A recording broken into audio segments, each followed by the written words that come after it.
जय हिंद दोस्तों, आप सभी का स्वागत है आपके अपने YouTube चैनल दबंग क्लासेस पर।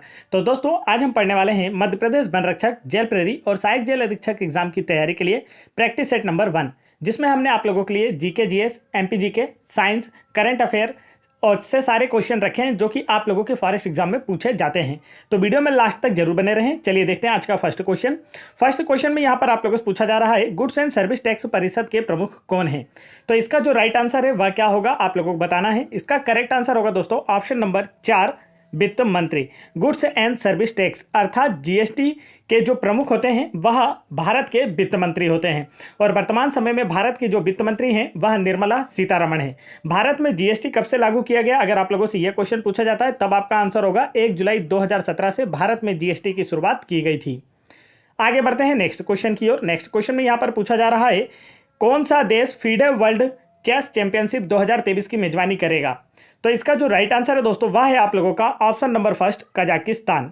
कजाकिस्तान देश जो है यह फीडे वर्ल्ड चेस चैंपियनशिप 2023 की मेजबानी करेगा और कजाकिस्तान की जो राजधानी है दोस्तों वह अस्ताना है। यह आप लोगों को याद रखना है, अच्छे से याद होना चाहिए आप लोगों को। आगे बढ़ते हैं नेक्स्ट क्वेश्चन की ओर। बढ़ने से पहले दोस्तों मैं आप लोगों को बता दूं, यदि आप लोग मध्य प्रदेश जेल प्रहरी और वन रक्षक एग्जाम की तैयारी कर रहे हैं तो आज हम बात करने वाले हैं इन एग्जाम की बेस्ट बुक के बारे में, जो कि है चक्षु प्रकाशन की। और इस बुक को आप लोगों के वन रक्षक और जेल प्रहरी एग्जाम के सिलेबस के आधार पर तैयार किया गया है, जहां सभी सब्जेक्ट आप लोगों को काफ़ी डिटेल में बताए गए हैं। साथ ही साथ हर सब्जेक्ट से एमसीक्यूज क्वेश्चन भी विथ डिटेल्स आपको दिए गए हैं, जिससे आपकी प्रिपरेशन बेहतर हो पाएगी और साथ ही आपका आने वाले एग्जाम में सिलेक्शन हो पाएगा। यदि आपने अभी तक यह बुक प्राप्त नहीं की है तो आप वीडियो के डिस्क्रिप्शन में दी गई लिंक पर क्लिक करके अमेजन या फ्लिपकार्ट के माध्यम से इसे ऑनलाइन भी ऑर्डर कर सकते हैं, नहीं तो अपने नज़दीकी मार्केट से भी चक्षु प्रकाशन की यह बुक खरीदकर अपनी प्रिपरेशन को और बेहतर कर सकते हैं। बढ़ते हैं नेक्स्ट क्वेश्चन की ओर। नेक्स्ट क्वेश्चन में आप लोगों से पूछा है, कर्म योद्धा ग्रंथ किसके जीवन पर लिखा गया है। तो इसका राइट आंसर आप लोगों को बताना है। करेक्ट आंसर होगा दोस्तों इसका ऑप्शन नंबर 3, नरेंद्र मोदी। कर्म योद्धा ग्रंथ जो है यह भारत के प्रधानमंत्री श्री नरेंद्र मोदी जी के जीवन पर लिखा गया है। और आपसे एग्जाम में नरेंद्र मोदी जी की एक बुक अक्सर एग्जाम पूछी जाती है जिसका नाम है एग्जाम वॉरियर्स। तो आप लोगों से एग्जाम में जरूर पूछे जाने वाली बुक है। अगर आप लोगों से पूछा जाए कि एग्जाम वॉरियर्स के राइटर कौन है, तब आपका आंसर क्या होगा, भारत के प्रधानमंत्री नरेंद्र मोदी। आगे बढ़ते हैं नेक्स्ट क्वेश्चन की ओर। नेक्स्ट क्वेश्चन में यहां पर आप लोगों से पूछा जा रहा है, जनवरी 2023 में सर्वश्रेष्ठ अभिनेत्री के लिए ऑस्कर नामांकन प्राप्त करने वाली पहली एशियाई कौन बनी है। तो करंट अफेयर से क्वेश्चन है, आप लोगों का इसका राइट आंसर आना चाहिए। करेक्ट आंसर होगा ऑप्शन नंबर 3, मिशेल योह। जनवरी 2023 में सर्वश्रेष्ठ अभिनेत्री के लिए ऑस्कर नामांकन प्राप्त करने वाली पहली एशियाई जो बनी है मिशेल योह बनी है और यह एक मलेशियाई अभिनेत्री हैं। उन्हें यह award everything everywhere all at once में उनके शानदार काम या शानदार प्रदर्शन के लिए दिया गया है।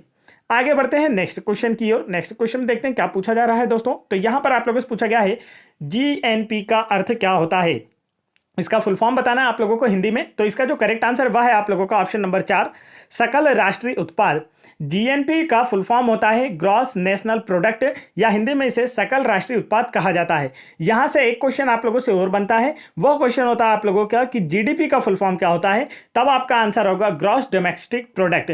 जीडीपी का फुल फॉर्म होता है जिसे हिंदी में सकल घरेलू उत्पाद भी कहा जाता है। आगे चलते हैं नेक्स्ट क्वेश्चन की ओर। नेक्स्ट क्वेश्चन में देखिए क्या पूछा जा रहा है। तो यहां पर आप लोगों से पूछा गया है, केंद्रीय गृह मंत्री अमित शाह ने कर्नाटक के किस शहर में मेगा डेयरी का उद्घाटन किया है। यह डेयरी है, ठीक है, जो दूध वाली डेयरी होती है उसकी बात की जा रही है। तो इसका जो करेक्ट आंसर है दोस्तों वह है आप लोगों का ऑप्शन नंबर 4, मंड्या। केंद्रीय गृह मंत्री अमित शाह कर्नाटक के मंड्या शहर में मेगा डेयरी का उद्घाटन किया है और यह डेयरी 260 करोड़ की लागत से बनाई गई है। कर्नाटक की जो राजधानी है दोस्तों वह बेंगलुरु है। कर्नाटक के वर्तमान में सीएम बसवराज बोम्मई हैं और गवर्नर हैं थावरचंद गहलोत।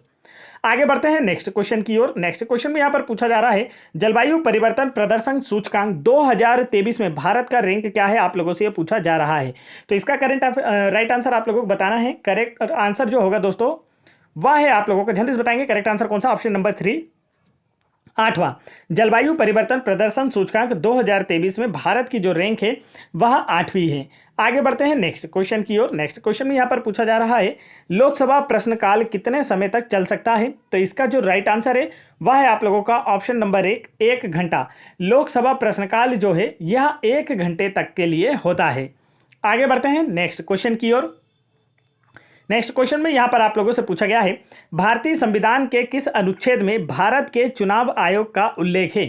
भारत के चुनाव आयोग के उल्लेख की बात की जा रही है, तो इसका जो राइट आंसर है दोस्तों वह है आप लोगों का ऑप्शन नंबर 3, अनुच्छेद 324 में भारत के चुनाव आयोग का उल्लेख है और इसी अनुच्छेद में निर्वाचन आयोग को चुनाव संपन्न कराने की जिम्मेदारी दी गई है। आगे चलते हैं नेक्स्ट क्वेश्चन की ओर। नेक्स्ट क्वेश्चन में पूछा गया है, निम्नलिखित में से कौन पद्मावत के लेखक हैं। राइट आंसर होगा आपका ऑप्शन नंबर 3, मलिक मोहम्मद जायसी। मलिक मोहम्मद जायसी जो हैं यह पद्मावत के राइटर हैं। एग्जाम में हमेशा पूछा जाने वाला प्रश्न है और आप लोगों के आबकारी एग्जाम में पूछा गया प्रश्न है। और आगे की बात की जाए तो देखिए यहाँ पर पद्मावत की बात की जाए तो यह दोहा और चौपाई छंद में लिखे इस महाकाव्य की जो भाषा है वह अवधी है। तो अगर आप लोगों से पूछा जाए कि जो आप लोगों का पद्मावत है इसकी भाषा क्या है, तो आपका आंसर होगा अवधी, और यह किस शैली में लिखा गया, तो आपका आंसर होगा दोहा और चौपाई छंद में लिखा गया है। आगे चलते हैं नेक्स्ट क्वेश्चन की ओर। नेक्स्ट क्वेश्चन में देखिए क्या पूछा जा रहा है, तो करंट अफेयर से यहाँ पर आप लोगों के लिए क्वेश्चन है। पूछा गया है, SDG 6 किस वर्ष तक यह सुनिश्चित करने पर केंद्रित है कि सभी के पास स्वच्छ, भरोसेमंद जल और पर्याप्त स्वच्छता जल पहुंच हो। तो इसका जो राइट आंसर है वह है आप लोगों का ऑप्शन नंबर 3, वर्ष 2030 तक। आगे चलते हैं नेक्स्ट क्वेश्चन की ओर। नेक्स्ट क्वेश्चन की ओर बढ़ने से पहले दोस्तों मैं आपको बता दूं, यदि आप लोग मध्य प्रदेश पटवारी एग्जाम 2023 जो कि आपको स्क्रीन पर दिखाई दे रही है, हाल ही में कंडक्ट कराई गई है, 26 अप्रैल को इसका एग्जाम समाप्त हुआ है। इसकी सभी शिफ्टों की PDF फाइल डाउनलोड करना चाहते हैं तो आप वीडियो के डिस्क्रिप्शन में दी गई लिंक पर क्लिक करके डाउनलोड कर सकते हैं। नहीं तो आप लोग इस नंबर पर, जो नंबर मैंने आप लोगों को दिखाया है यहाँ पर देखिए, इस नंबर पर भी आप व्हाट्सअप कर हमसे यह PDF आसानी से प्राप्त कर सकते हैं। सभी शिफ्ट की A to Z 200 क्वेश्चंस की PDF फाइल है, आसानी से प्राप्त करें। अलग अलग सब्जेक्ट की PDF फाइल चाहिए तो वह भी आप लोगों को मिल जाएगी और यहाँ पर इसकी डिस्क्रिप्शन में लिंक भी दी है, आप लोग इसे डाउनलोड कर सकते हैं। नहीं तो इस व्हाट्सअप नंबर पर भी हमसे व्हाट्सअप करके जानकारी लेकर आसानी से डाउनलोड कर सकते हैं। साथ ही यदि आप लोगों को मध्य प्रदेश आबकारी exam 2023, MP police constable exam 2022 और फॉरेस्ट एग्जाम की और भी प्रिपरेशन को बेहतर करने के लिए MP जीके की 1250 प्लस और 1800 प्लस, साइंस की 2250 प्लस, बेस्ट जीके की साथ ही साथ साइंस की क्वेश्चन MP जीके की PDF आप लोगों को दिखाई दे रही होगी। तो यहां से सारे क्वेश्चन आपके कांस्टेबल एग्जाम 2022, आबकारी एग्जाम 2023 और पटवारी एग्जाम 2023 में MP जीके के पूछे गए हैं। तो यदि आपने अभी तक ये सारी PDF डाउनलोड नहीं की हैं तो आप वीडियो के डिस्क्रिप्शन में दिए गए लिंक पर क्लिक करके डाउनलोड कर सकते हैं। नहीं तो आपको जो नंबर स्क्रीन पर दिखाया गया है उसी नंबर पर आप लोग आसानी से व्हाट्सअप कर भी हमसे यह सारी PDF प्राप्त कर सकते हैं। तो चलिए बढ़ते हैं नेक्स्ट क्वेश्चन की ओर। नेक्स्ट क्वेश्चन में यहाँ पर पूछा है, राष्ट्रीय शिक्षा नीति के मसौदे से संबंधित समिति की अध्यक्षता किसने की। तो इसका जो राइट आंसर है दोस्तों वह क्या होगा, तो इसका जो करेक्ट आंसर है वह है आपका ऑप्शन नंबर 3, के कस्तूरी रंगन ने राष्ट्रीय शिक्षा नीति के मसौदे से संबंधित समिति की अध्यक्षता की थी। आगे चलते हैं नेक्स्ट क्वेश्चन की ओर। नेक्स्ट क्वेश्चन में यहाँ पर पूछा जा रहा है, पानीपत की तीसरी लड़ाई में मराठों ने किसके खिलाफ लड़ाई लड़ी थी, आप लोगों से पूछा जा रहा है। तो इसका जो राइट आंसर है वह है आपका ऑप्शन नंबर 3, अहमद शाह अब्दाली। पानीपत की तीसरी लड़ाई में मराठों ने अहमद शाह अब्दाली के खिलाफ लड़ाई लड़ी थी। पानीपत का जो तीसरा युद्ध है यह वर्ष 1761 में लड़ा गया था। एग्जाम में अक्सर पूछा जाता है, पानीपत के तीनों युद्ध आप लोगों से पूछे जाते हैं तो आपको अच्छे से याद होना चाहिए कि पानीपत का प्रथम युद्ध कब लड़ा गया, द्वितीय युद्ध कब लड़ा गया और तृतीय युद्ध कब लड़ा गया। एग्जाम में पूछे जाने वाले क्वेश्चन है। प्रथम युद्ध 1526 में, द्वितीय युद्ध 1556 में और तृतीय युद्ध जो है यह 1761 में लड़ा गया था पानीपत का। तीनों आपको अच्छे से याद होना चाहिए। नेक्स्ट क्वेश्चन की ओर बढ़ते हैं। नेक्स्ट क्वेश्चन में यहाँ पर आप लोगों से पूछा गया है, नशीले पेय और पदार्थों के उपयोग पर किस तरह के प्रतिबंध है। तो यहाँ पर देखिए आप लोगों को 4 ऑप्शन दिए गए हैं, इसी में से आप लोगों को आंसर बताना है। आपको ऑप्शन के अनुसार इसका करेक्ट आंसर करना है कि इसका जो करेक्ट आंसर है दोस्तों वह क्या होगा। तो चलिए इसके करेक्ट आंसर की बात कर ली जाए तो इस क्वेश्चन का जो करेक्ट आंसर वह है आपका ऑप्शन नंबर 3, अनुच्छेद 47 में निहित दिशा निर्देशों में से एक है यह कि नशीले पेय और पदार्थों के उपयोग पर प्रतिबंध लगाया जाए। आगे चलते हैं नेक्स्ट क्वेश्चन की ओर। नेक्स्ट क्वेश्चन में देखते हैं आप लोगों से क्या पूछा जा रहा है।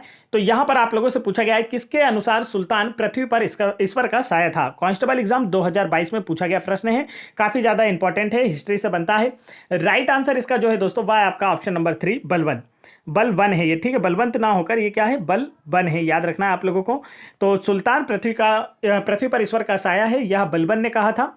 गयासुद्दीन बलवन इसका पूरा नाम था और इसका जो वास्तविक नाम था वह बहाउद्दीन था। यह गयासुद्दीन बलवन के नाम से राजगद्दी पर बैठा था। उसने सिजदा एवं पावोस नामक प्रथा की शुरुआत की थी। तो आपसे एग्जाम में हमेशा पूछा जाता है कि किस शासक ने सिजदा और पावस नामक प्रथा की शुरुआत की थी। आपका आंसर होगा बलबन ने। और आपसे एक क्वेश्चन और पूछा जाता है कि लौह और रक्त की नीति किसने अपनाई थी, तभी आपका आंसर होगा बलबन ने लौह और रक्त की नीति अपनाई थी। आगे चलते हैं नेक्स्ट क्वेश्चन की ओर। नेक्स्ट क्वेश्चन में देखिए यहाँ पर क्या पूछा गया है। नेक्स्ट क्वेश्चन में बोला है विश्व रैपिड शतरंज चैंपियनशिप में पुरुषों का टूर्नामेंट किसने जीता है। तो इसका करेक्ट आंसर क्या होगा, तो इसका जो राइट आंसर है दोस्तों वह है आप लोगों का option number second, Magnus Carlsen ने। करंट अफेयर का क्वेश्चन है, आपको अच्छे से याद होना चाहिए। विश्व रैपिड शतरंज चैंपियनशिप में पुरुषों का जो टूर्नामेंट है वह मैग्नस कार्लसन के द्वारा जीता गया है।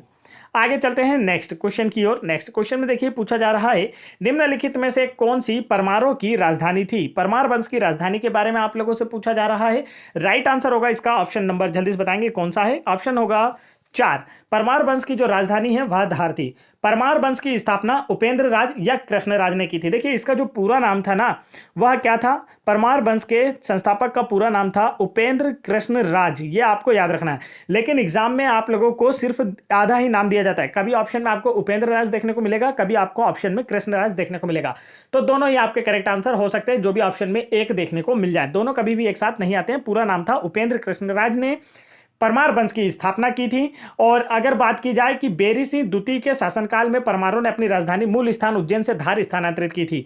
तो यह जो क्वेश्चन है जो अभी मैंने आप लोगों को बताया एक्स्ट्रा फैक्ट में, यह क्वेश्चन कांस्टेबल एग्जाम 2022 में पूछा गया था। कांस्टेबल एग्जाम 2022 में प्रश्न पूछा गया कि परमारों ने अपनी राजधानी किसके शासनकाल के दौरान उज्जैन से धार स्थानांतरित की थी। तो जिसका आंसर था ऑप्शंस के अनुसार बेरी सिंह द्वितीय के शासनकाल के दौरान परमार ने अपनी राजधानी मूल स्थान उज्जैन से धार स्थानांतरित की थी।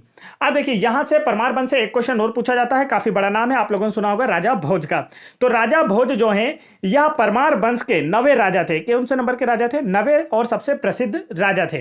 राजा भोज ने भोजपाल शहर, जिसका वर्तमान नाम जो है भोपाल, इसकी स्थापना की थी। ठीक है, इन्हीं के नाम पर भोपाल शहर का नाम रखा गया है। आप लोगों को काफी अच्छे से याद होना चाहिए।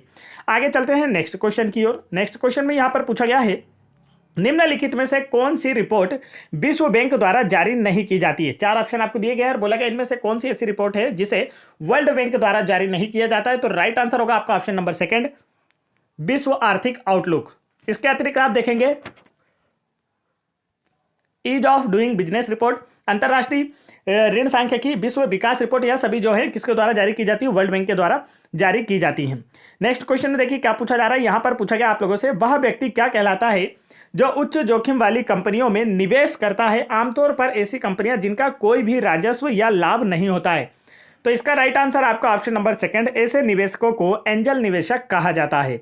आगे चलते हैं नेक्स्ट क्वेश्चन की ओर। नेक्स्ट क्वेश्चन में देखिए क्या पूछा जा रहा है। तो आप लोगों से पूछा गया है निम्नलिखित में से कौन सा सुधार भूरेलाल समिति से संबंधित है। तो इसका राइट आंसर आप लोगों को बताना है। करेक्ट आंसर इसका जो होगा दोस्तों वह है आप लोगों का ऑप्शन नंबर सेकंड, मोटर वाहन कर में वृद्धि जो है यह सुधार भूरेलाल समिति से संबंधित है। नेक्स्ट क्वेश्चन में देखिए क्या पूछा जा रहा है। आप लोगों से यहां पर पूछा है, देखिए अब साइंस के क्वेश्चन हमारे स्टार्ट होते हैं। साइंस के क्वेश्चन में आपसे पूछा है निम्नलिखित में से किसकी इलेक्ट्रॉनों के लिए उच्चतम बंधुता है। तो इसका जो करेक्ट आंसर है दोस्तों वह क्या होगा, तो करेक्ट आंसर आप लोगों का होगा इसका ऑप्शन नंबर सेकंड, फ्लोरीन के लिए। फ्लोरीन के लिए इलेक्ट्रॉनों की सर्वोच्च उच्चतम बंधुता होती है। आगे चलते हैं नेक्स्ट क्वेश्चन की ओर। नेक्स्ट क्वेश्चन में यहाँ पर आप लोगों से पूछा गया निम्नलिखित में से क्षारक लवण की पहचान कीजिए। तो इसका जो करेक्ट आंसर है दोस्तों वह है आप लोगों का option number first, sodium carbonate जो है यह एक क्षारक लवण है, यह एक प्रकार का क्षार है। देखिए ये जो सोडियम कार्बोनेट का फॉर्मूला जो होता है इसकी बात की जाए तो यह फॉर्मूला होता है Na2CO3 और यह आपके पटवारी एग्जाम 2023 में 3 बार पूछा गया प्रश्न है। 3 अलग अलग शिफ्टों में पूछा गया था। हमने आपको एनालिसिस भी कराया था। अगर आपने पटवारी एग्जाम की सभी शिफ्टों का एनालिसिस देखा होगा तो आपको पता होगा कि ये क्वेश्चन वहां पर पूछा गया था। आगे चलते हैं। देखिए अब यहां से एक क्वेश्चन और बनता है, वो क्वेश्चन जो होता है धावन सोडे का क्वेश्चन भी अक्सर एग्जाम में पूछा जाता है। ये दो जो है सबसे ज़्यादा इंपॉर्टेंट आपके हम कह सकते हैं कि फॉर्मूले जो एग्जाम में पूछे जाते हैं। पहला है सोडियम कार्बोनेट का जिसका फार्मूला है Na2CO3 और धावन सोडे की बात की जाए तो इसका होता है Na2CO3 × 10H2O लग जाता है इसमें। बस इतना सा नया इसमें ऐड होता है, जो जल है इसके 10 अणु यहाँ पर शामिल होते हैं और ये क्या बन जाता है, धावन सोडे का फार्मूला बन जाता है। नेक्स्ट क्वेश्चन की ओर बढ़ते हैं। नेक्स्ट क्वेश्चन में देखिए पूछा है निम्नलिखित में से कौन सा खनिज अम्ल नहीं है। तो ये राइट आंसर आप लोगों को बताना है। करेक्ट आंसर इसका होगा ऑप्शन नंबर 3, साइट्रिक अम्ल जो है यह खनिज अम्ल नहीं है। साइट्रिक अम्ल की बात की जाए तो साइट्रिक अम्ल जो है यह नींबू, संतरों और खट्टे फलों में पाया जाता है। खनिज अम्ल का मीन्स क्या होता है, तो देखिए यहाँ पर खनिज अम्ल नहीं है तो सल्फ्यूरिक अम्ल, नाइट्रिक अम्ल और हाइड्रोक्लोरिक अम्ल जो है यह खनिज अम्ल नहीं है। इसके अतिरिक्त आप देखेंगे ये जो साइट्रिक अम्ल ये क्या होता है, प्रकृति में पाया जाता है जैसे कि फलों में। नेक्स्ट क्वेश्चन की ओर बढ़ते हैं। नेक्स्ट क्वेश्चन देखिए यहाँ पर आप लोगों से क्या पूछा जा रहा है। नेक्स्ट क्वेश्चन में पूछा गया है, जेनेवा प्रोटोकॉल निम्नलिखित में से किस चीज का युद्ध में उपयोग ना करने पर जोर देता है, यह आप लोगों को बताना है। करेक्ट आंसर इसका जो होगा दोस्तों वह होगा आप लोगों का ऑप्शन नंबर फर्स्ट। जल्दी से देखिए, रासायनिक एवं जैविक हथियारों के प्रयोग का। जेनेवा प्रोटोकॉल जो है यह युद्ध में रासायनिक एवं जैविक हथियारों के प्रयोगों को हथियारों का प्रयोग ना करने पर जोर देता है। आगे चलते हैं नेक्स्ट क्वेश्चन की ओर। नेक्स्ट क्वेश्चन में यहाँ पर आप लोगों से पूछा जा रहा है, कपड़ों को गर्म पानी में धोना अधिक सुविधाजनक होता है, क्यों? तो इसका जो राइट आंसर है वह है आप लोगों का ऑप्शन नंबर 3, गर्म पानी का पृष्ठ तनाव कम होता है इसलिए। कपड़ों को गर्म पानी में धोना अधिक सुविधाजनक होता है क्योंकि गर्म पानी का पृष्ठ तनाव कम होता है, जिसकी वजह से पानी जो है कपड़े में अंदर तक आसानी से चला जाता है और कपड़े की अच्छे से सफाई हो जाती है। आगे बढ़ते हैं नेक्स्ट क्वेश्चन की ओर। नेक्स्ट क्वेश्चन में यहाँ पर आप लोगों से पूछा है, एक क्रिस्टल में अणु एक साथ किससे बंधे होते हैं? तो इसका जो राइट आंसर है दोस्तों वह है आप लोगों का option number 4, van der Waals आकर्षक बल से। एक क्रिस्टल में जो एक अणु होते हैं एक दूसरे के साथ वान डेर वाल आकर्षक बल से बंधे होते हैं। अणुओं के मध्य दुर्बल वान डेर वाल बल होता है, यह आप लोगों को याद रखना है। और अगर आप लोगों से पूछा जाए कि आणविक क्रिस्टल का कोई एक उदाहरण बताइए, तब आप कहेंगे कि बर्फ जो होती है यह आणविक क्रिस्टल का उदाहरण होती है। चलिए बढ़ते हैं नेक्स्ट क्वेश्चन की ओर। नेक्स्ट क्वेश्चन में देखते हैं आपसे क्या पूछा जा रहा है। दोस्तों अगर वीडियो पसंद आ रहा है तो वीडियो को लाइक करें, चैनल पर पहली बार आए तो चैनल को जरूर सब्सक्राइब कर लें एमपी गवर्नमेंट की किसी भी एग्जाम में सिलेक्शन लेने के लिए। यहां पर आप लोगों से पूछा गया है, निम्नलिखित में से क्या बोला गया, निम्नलिखित में से कौन सा आर.एच. व्हिटेकर द्वारा वर्गीकृत जगत में से एक नहीं है? तो इसका जो राइट आंसर है वह है आप लोगों का ऑप्शन नंबर फर्स्ट, स्तनी जंतु।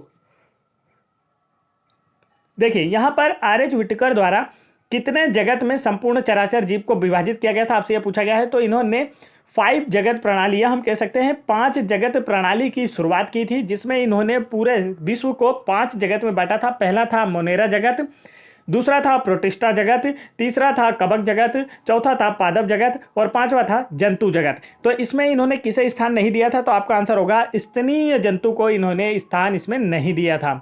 इन्होंने जंतु जगत में ही सभी को रखा था।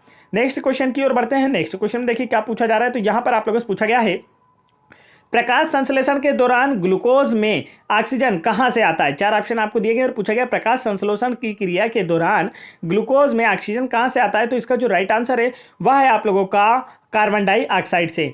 प्रकाश संश्लेषण के दौरान ग्लूकोज में जो ऑक्सीजन होता है यह कार्बन डाइऑक्साइड से आता है, यह आप लोगों को याद रखना है। प्रकाश संश्लेषण क्रिया के द्वारा क्या होता है? तो इस क्रिया के माध्यम से पौधे जो होते हैं वे अपने भोजन का निर्माण करते हैं। और यहाँ पर देखिए अब आप लोगों से एक क्वेश्चन और पूछा जा सकता है कि प्रकाश संश्लेषण की क्रिया के लिए क्या क्या आवश्यक होता है? तो आपका आंसर क्या होगा? तब आपका आंसर होगा सूर्य प्रकाश, हरित लवक, कार्बन डाइऑक्साइड और जल। ठीक है, इनकी आवश्यकता होती है। आगे बढ़ते हैं नेक्स्ट क्वेश्चन की ओर। नेक्स्ट क्वेश्चन में देखिए क्या पूछा जा रहा है। तो नेक्स्ट क्वेश्चन में पूछा गया है, किस तकनीक से बच्चे के पितृत्व को स्थापित किया जाता है? 4 ऑप्शन आपको दिए गए और पूछा गया है कि किसी बच्चे के पिता का निर्धारण करना है तो वह किस टेक्निक के द्वारा किया जाता है? तो इसका जो राइट आंसर है वह है आप लोगों का ऑप्शन नंबर 4, डीएनए फिंगरप्रिंटिंग के द्वारा बच्चे के पितृत्व का निर्धारण या स्थापन किया जाता है या स्थापित किया जा सकता है उसके पितृत्व को। डीएनए का फुल फॉर्म पूछा जाए तो आपका जो राइट आंसर है दोस्तों वह होगा डीऑक्सीराइबोन्यूक्लिक एसिड। आगे बढ़ते हैं नेक्स्ट क्वेश्चन की ओर। नेक्स्ट क्वेश्चन में देखिए क्या पूछा गया। तो यहाँ पर आप लोगों से पूछा है, उन कणों का क्या नाम है जो क्रिस्टा और माइटोकॉन्ड्रियल झिल्ली के भीतरी भाग में स्थित होते हैं? तो इसका जो राइट आंसर है वह है आप लोगों का ऑप्शन नंबर 1, ऑक्सीसोम। उन कणों को ऑक्सीसोम्स कहा जाता है जो क्रिस्टा और माइटोकॉन्ड्रियल झिल्ली के भीतरी भाग में स्थित होते हैं। आगे बढ़ते हैं नेक्स्ट क्वेश्चन की ओर। नेक्स्ट क्वेश्चन में यहाँ पर पूछा जा रहा है, निम्नलिखित में से कौन वंशानुक्रम की इकाई है? तो इसका राइट आंसर आप लोगों को बताना है। करेक्ट आंसर इसका होगा ऑप्शन नंबर 2, जीन। जीन जो है यह वंशानुक्रम की इकाई है, जिनकी खोज जो है ग्रेगर मेंडल के द्वारा की गई थी। आगे बढ़ते हैं नेक्स्ट क्वेश्चन की ओर। नेक्स्ट क्वेश्चन में यहाँ पर आप लोगों से पूछा जा रहा है, भारत को कितने बायोजियोग्राफिकल जोन में विभक्त किया गया है? तो इसका जो राइट आंसर है दोस्तों वह आपका ऑप्शन नंबर 2, 10। भारत को 10 बायो जियोग्राफिकल जोन में विभाजित किया गया है। यह एग्जाम जो है आपके कांस्टेबल एग्जाम 2022 में पूछा गया प्रश्न है, अच्छे से आप लोगों को याद होना चाहिए। नेक्स्ट क्वेश्चन की ओर बढ़ते हैं। नेक्स्ट क्वेश्चन में यहाँ पर पूछा जा रहा है, निम्न में से कौन मानव निर्मित पारिस्थितिकी तंत्र का एक अच्छा उदाहरण है? तो इसका जो राइट आंसर वह आपका ऑप्शन नंबर सेकंड, कृषि भूमि जो है यह मानव निर्मित पारिस्थितिकी तंत्र का एक अच्छा उदाहरण है। आगे चलते हैं नेक्स्ट क्वेश्चन की ओर। नेक्स्ट क्वेश्चन में यहाँ पर आप लोगों से पूछा जा रहा है, मध्य लेमेला की सबसे अधिक या प्रचुर पदार्थ कौन सा होता है? इसमें आपसे यह पूछा जा रहा है। तो इसका जो राइट आंसर है दोस्तों वह है आप लोगों का ऑप्शन नंबर फर्स्ट, पैक्टिन। मध्य लेमेला या जिसे हम लासा पैक्टिन के नाम से भी जानते हैं, ठीक है, यह आपको याद रखना है। ये जो मध्य लेमेला होती है लासा पैक्टिन का बना हुआ आता है, तो पैक्टिन को हिंदी में लासा कहा जाता है, ये आप ध्यान रखेंगे। देखिए फिर से मैं बताता हूँ, मध्य लेमेला की सबसे अधिक या प्रचुर पदार्थ कौन सा होता है? में, यहाँ की जगह में होना था, तो आपका आंसर होगा पैक्टिन।